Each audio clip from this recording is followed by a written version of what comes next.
All right, we'll try this. See if I can do it this week. Yeah, I'm gonna tell a story about the time I got locked in or I'm not locked, got taken into a Toyota plant by riding the auto rack, a car carrier car.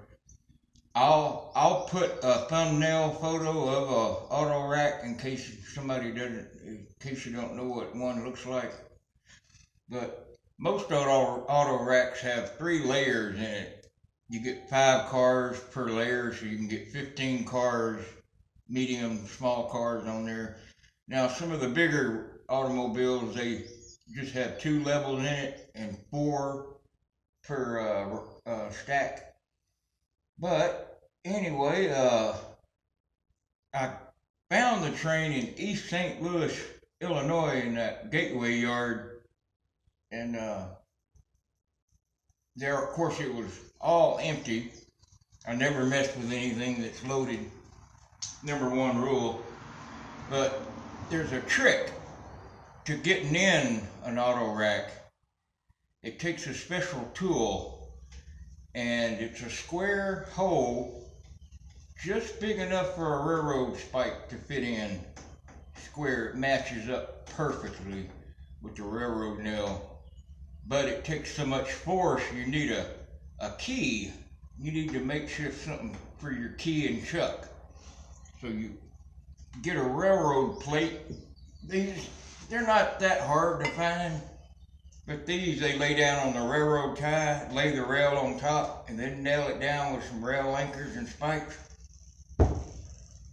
You take your railroad spike, stick it through the hole in the plate, then you stick the railroad spike in that square hole on the door of the auto rack and turn it clockwise about a quarter turn.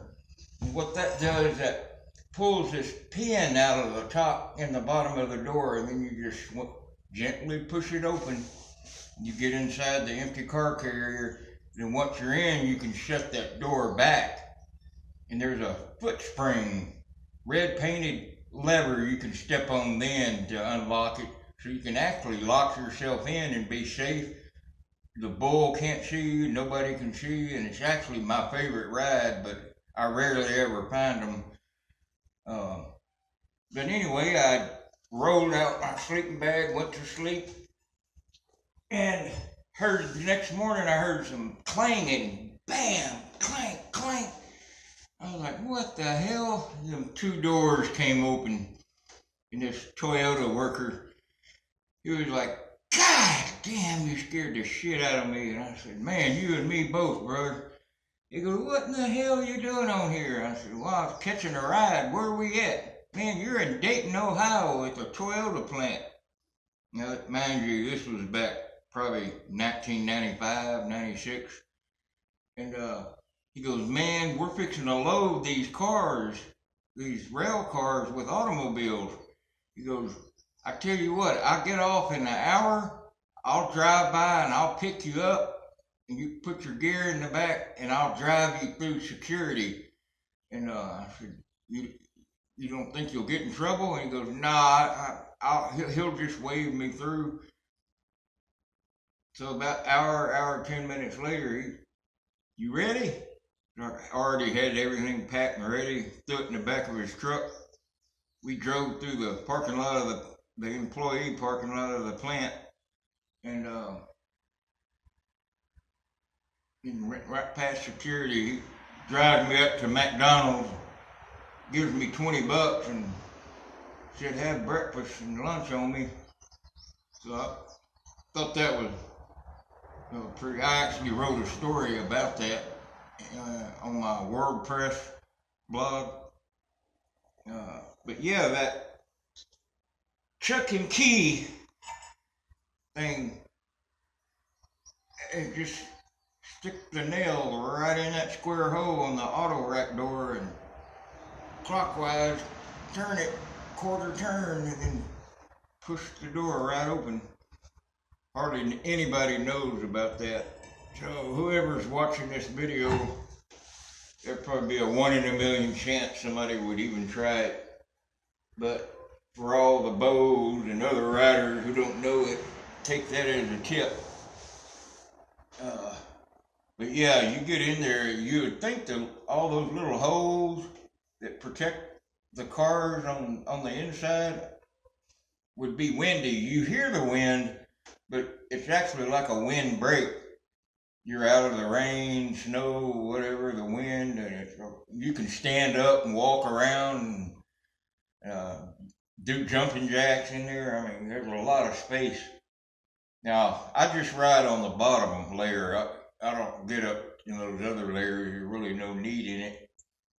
And that's how I got out of Canada once. I'd gotten as far as Calgary in a lift yard, caught me a train to Moose Jaw, Saskatchewan, and there's only one train a day that goes to Portal, North Dakota, and then down to Minot. And so I crawled in, but I did get on the second deck in that one, just in case at customs at the border they checked, which they didn't. And next thing I know, it was like 8 hours later, I was in Minot. But yeah, I like the auto racks.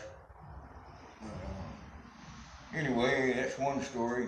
Now, a video I'll be uploading tomorrow has the story of how I lost my fingers and the story about me being locked in a boxcar. So, anyway, I'm just outside Rocky Mount right now. Little town, railroad town called Enfield. So I will be heading out later tonight when I'll upload that video tomorrow for you guys.